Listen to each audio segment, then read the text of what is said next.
السلام عليكم ورحمة الله تعالى وبركاته. الحمد لله رب العالمين.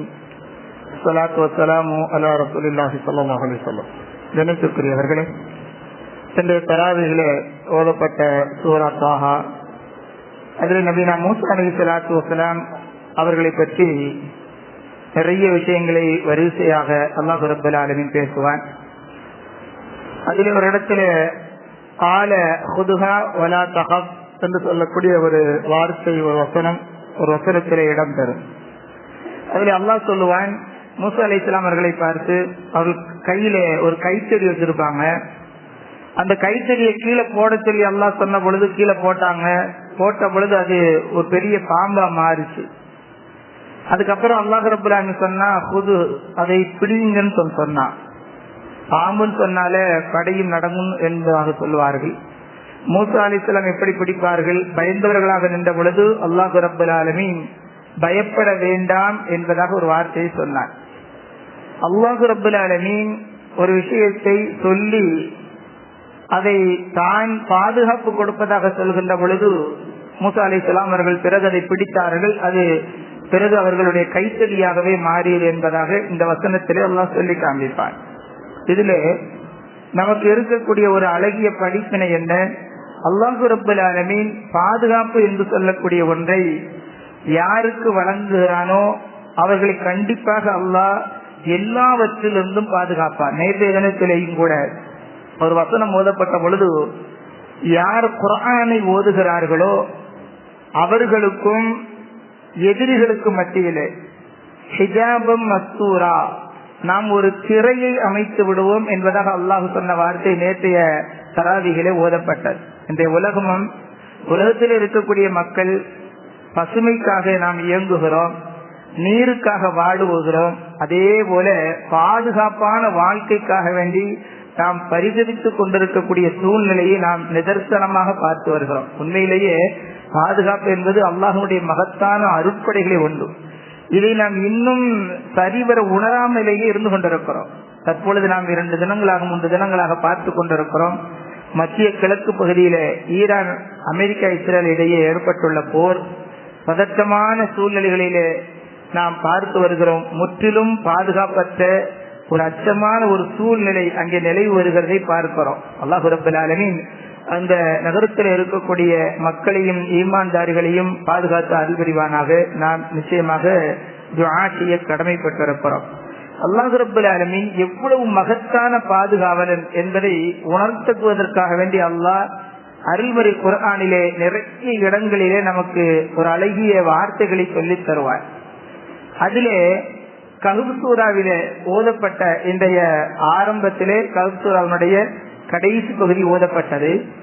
அந்த கஹ்ஃப் சூராவிலே அல்லாஹ் ரப்பல் ஆலமீன் குகைவாசிகள், இளைஞர்களை பற்றி சொல்லி காமிப்பான். அவங்க என்ன செஞ்சாங்கன்னு சொன்னா, அல்லாஹ்விடத்துல அந்த அல்லாஹ்வுக்கு எதிராக நடக்கக்கூடிய அரசன் ஈமான்தாரிகளை பிடித்து அவர்களை தண்டனை கொடுக்கக்கூடிய அந்த அரசன், அவரிடமிருந்து பாதுகாப்பு தேடினார்கள். அல்லாஹ் ரப்பல் ஆலமீன் பாதுகாப்பு அளித்தான்.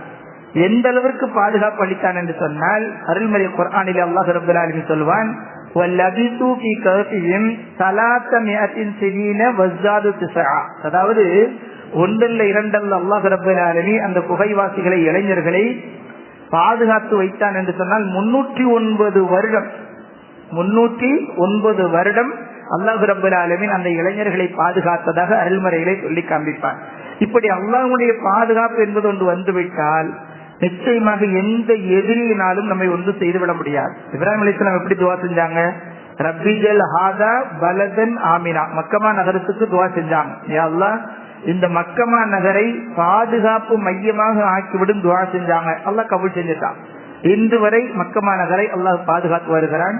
அதே போல அருமை நாயகம் ஸல்லல்லாஹு அலைஹி வஸல்லம் இந்த பாதுகாப்பினுடைய விஷயத்துல சொல்லுவாங்க, யா அல்லாஹ், உன்னுடைய பாதுகாப்பு மாறி விடுவதை விட்டும் இடத்துல நாங்கள் பாதுகாப்பு தேடுகிறோம் சொல்லி நபி ஸல்லல்லாஹு அலைஹி வஸல்லம் செய்வாங்க. பாதுகாப்பினுடைய விஷயத்துல அல்லாஹ் இடத்துல நிறைய முறையிடுவாங்க. இப்படி பாதுகாப்பான வாழ்க்கையை யார் ஒருவர் பெறுகிறாரோ அவர்தான் பாக்கியமான மனிதர் இந்த உலகத்திலே.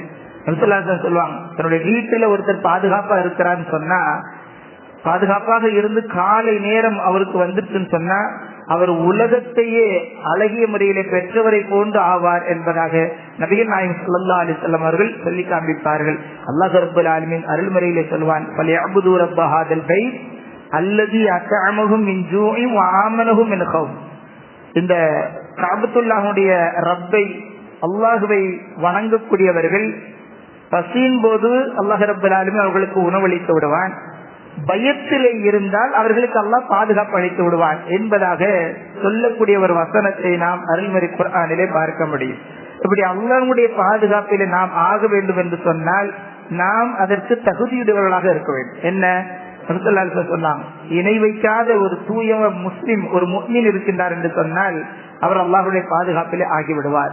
இரண்டாவதாக சொன்னாங்க, ஃபஜ்ர் தொழுகையை யார் சரியாக தொழுகிறார்களோ அந்த முஃமின் அல்லாஹ்வுடைய பாதுகாப்பிலே ஆகிவிடுவார். சுபஹ் தொழுகையை தொழுதவர் அல்லாஹ்வுடைய பொறுப்பிலே இருக்கிறார் என்பதாக நபி ஸல்லல்லாஹு அலைஹி வஸல்லம் சொல்வாங்க. இப்படி அல்லாஹ் ரப்பல் ஆலமீன் நபிமார்களை எப்படி பாதுகாத்தானோ அதே போல நபிமார்களுக்கு பிந்தைய சாலிஹீன்கள் யார் ஈமான்தாரிகளாக நல்லோர்களாக அல்லாஹ்வுடைய பாதுகாப்பிலே ஆகிவிட்டார்கள் என்று சொன்னால் அவர்கள் ஈமானிலே உறுதியாக இருந்தவர்கள் பாதுகாக்கப்பட்டார்கள். உக்பா இப்னு நாஃபியா என்று சொல்லக்கூடிய ஒரு தாபிஈ ரஹ்மத்துல்லாஹி அலைஹி அவர்கள் நபி ஸல்லல்லாஹு அலைஹி வஸல்லம் அவருடைய ஹிஜ்ரத்துடைய 8வது வருஷத்துல பிறந்தாங்க. மிகவும் ரொம்ப பேணுதலாக இருக்கக்கூடியவங்க. எந்த அளவுக்கு சொன்னா இரவு முழுவதும் நின்று வணங்கக்கூடிய ஒரு வணக்கசாலி. அதே போல அப்துல்லா இப்னு அப்பாஸ் ரலியல்லாஹு அவரிடத்துல கல்வி பயின்ற ஒரு மாணவர். அவங்க குதிரைப்படை வீரரா இருந்தாங்க. இவருடைய தலைமையில ஒரு படைப்பிரிவு ஆப்பிரிக்கா பகுதிக்கு அனுப்பப்படுது. அப்ப இவங்க போறாங்க, படைப்பிரிவை வைத்துக் கொண்டு சூனூஸ் என்று சொல்லக்கூடிய ஒரு இடத்திலே இருக்கக்கூடிய ஹைர்வான் என்ற பகுதியிலே இறங்குகிறார்கள். அந்த இடத்துல பாத்தீங்கன்னு சொன்னா ஒரு வனப்பகுதி, காட்டு பகுதி, அதாவது கண்ணுக்கு எட்டிய தூரம் வரை வெறும் காடுகளாகவே இருக்கும். தளபதி உக்பா இப்னு நாஃபி ரஹ்மத்துல்லாஹி அலைஹி அவர்கள் படை வீரர்களை அழைச்சிட்டு அங்க போயிட்டாங்க. போய் சொன்னாங்க, இந்த காட்டெல்லாம் அழிச்சிட்டு இங்க ஒரு நகரத்தை நாம் ஏற்படுத்த வேண்டும் என்பதாக சொல்கிறார்கள். அப்ப அவங்க ராணுவ தலைமையா இடமாக இந்த இடத்தை நம்ம ஆக்கணும்னு சொல்றாங்க. எல்லாரும் அந்த காட்டு பகுதியில இறங்கி கொஞ்ச தூரம் நடந்து பாக்குறாங்க. பயங்கரமான மிருகங்கள்லாம் நடமாடக்கூடிய இடத்தை பாக்குறாங்க. பார்த்துட்டு பயந்துட்டு வந்து சொல்றாங்க, இங்கெல்லாம் நிறைய விஷ ஜந்துகள் இருக்குது, ஓநாய்கள், பாம்புகள், வன விலங்குகள் நிறைய இருக்குது, இங்கெல்லாம் நம்ம இருக்க முடியுமா என்பதாக சொன்ன பொழுது தளபதி உக்பா பின் நாஃபி ரஹ்மத்துல்லாஹி அலைஹி அவர்கள் சொன்னார்கள், நீங்கள் சொன்னது போல இந்த நகரம் வெறும் காடாக இருந்தாலும் இதை நாம் நகரமாக மாற்ற வேண்டும் என்பதாக சொல்லிட்டு என்ன செஞ்சாங்க, இங்கே நாம் எப்படி நகரத்தை அமைக்க போகிறோம், அல்லாஹ் ரப்பல் ஆலமீனுடைய உதவி எப்படி கிடைக்கும் என்பதாக பாருங்கள் என்று எண்ணியவர்களாக நேர போறாங்க. அந்த காட்டுக்குள்ள 2 ரக்காயத்து உட்கார்ந்து தொழுறான். ரொம்ப இபாதத்தோட தொழுறான். தொழுதுட்டு அந்த கூட்டத்துல இருந்த ஒரு சில சஹாபா தோழர்களும் இருந்தாங்க. 15 பேரை கூப்பிட்டுக்கிட்டு துவா செஞ்சாங்க. நீங்க எல்லாரும் ஆமீன் சொல்லுங்கன்னு சொன்னாங்க. எல்லாரும் துவா செஞ்சுட்டு அதற்கு பிறகு காலில் செப்பலை போட்டுக்கிட்டு வேகமா ஏறி அந்த அடர்ந்த காட்டு பகுதியோட மேலான பகுதிக்கு போனாங்க. போய் அங்க சத்தமோடு சொன்னாங்க, இங்க இருக்கக்கூடிய நாங்கள் யார் என்று சொன்னால் நபிகள் நாயகம் ஸல்லல்லாஹு அலைஹி வஸல்லம் அவருடைய தோழர்கள், நபிகள் நாயகம் ஸல்லல்லாஹு அலைஹி வஸல்லம் அவருடைய உம்மத்துகள், நாங்கள் கலிமா ஷஹாதாவை சொல்லி ஈமான் கொண்ட உண்மையான முஃமின்கள், இந்த உலகத்தை நாங்கள் வெற்றி வகை சூட போகிறோம் என்பதாக சத்தமோடு சொல்லிட்டு சொன்னாங்க. எங்களுக்கு பயணிக்க நீங்கள் வழியை விடுங்கள் என்பதாக சத்தமோடு சொல்லிட்டு மேல இருந்து கீழே இறங்கிட்டாங்க. சுப்ஹானல்லாஹ், அல்லாஹ்வுடைய ஒரு பெரிய கிருபையில அந்த அடர்ந்த காட்டிலே இருந்த வனவிலங்குகள் எல்லாம், விஷ ஜந்துகள் எல்லாம் அந்த இடத்தை விட்டு போய்விட்டது. பிறகு அவர்கள் ஒரு அழகிய நகரத்தை அங்கே உக்பா இப்னு நாஃபி ரஹ்மத்துல்லாஹி அலைஹி அவர்களுடைய தலைமையிலே ஈமானோடு உறுதியோடு இருந்தவர்கள் அங்கே மிகப்பெரிய ஒரு நகரத்தையே உருவாக்கிட்டாங்க. எந்த அளவுக்கு சொன்னா இன்றும் அந்த இடத்துல ஒரு அழகிய பள்ளிவாசலை அவர்கள் நிறுவியது இன்று வரைக்கும் இருக்கிறது. அந்த ஐரோப்பாவிலே இருக்கக்கூடிய உக்பா இப்னு நாஃபி ரஹ்மத்துல்லாஹி அலைஹி அவர்கள் தலைமையிலே கட்டப்பட்ட அந்த இஸ்லாமிய ஒரு ஆளுமையின் கீழ் வந்த அந்த ஆப்பிரிக்க நகரத்திலே அல்ஜீரியா என்று சொல்லக்கூடிய பிஸ்கரா பகுதியில பிரம்மாண்டமாக இருக்கக்கூடிய ஒரு பள்ளிவாசல் இன்றும் இருக்கிறது. அந்த பழமை மாறாமல் இன்றும் இருக்கிறது. அப்பொழுது கட்டியவர்கள் இன்றளவிலேயும் அது அல்லாஹ்வுடைய பாதுகாப்பில் இருந்து கொண்டிருக்கின்றது என்று சொன்னால் அது எப்படி மிகப்பெரிய காடாக இருந்ததை அல்லாஹ் ரப்பல் ஆலமீன் அவனுடைய ஈமானை சுமந்தவர்களை பாதுகாப்போடு எல்லா விதமான பாதுகாப்புகளையும் அல்லாஹ் ரப்பல் ஆலமீன் வழங்கி ஒரு காட்டையை ஒரு நகரமாக ஒரு பள்ளிவாசலை நிறுவி இன்றும் ஈமானோடு வாழக்கூடிய நிறைய முஃமின்கள் அந்த இடத்திலே அல்லாஹ் ரப்பல் ஆலமீன் வாழ வைத்திருக்கின்றான் என்று சொன்னால் போர் மேகம் சூழ்ந்து காணப்படக்கூடிய அந்த ஈரான் பகுதியிலே அருகிலே வாழக்கூடிய இஸ்லாமிய நாடுகளிலே மக்களையும் போர் அச்சத்தால் பீதியிலே வாழக்கூடிய மத்திய கிழக்கு நாடுகளுடைய மக்களையும் அல்லாஹ் ரப்பல் ஆலமீன் பாதுகாத்து வரல வேண்டும் என்பதாக நாம் துஆ செய்வோம்.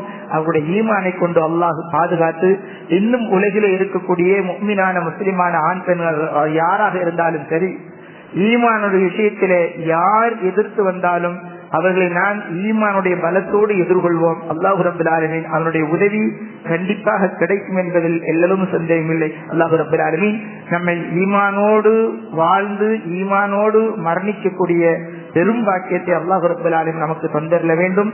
கடைசி வரை அல்லாஹ்வுடைய பாதுகாப்பிலேயே இருக்கக்கூடிய பெரும் பாக்கியசாலிகளாக அல்லாஹ் ரப்பல் ஆலமீன் அனைவரையும் ஆக்கி அருள் புரிவானாக.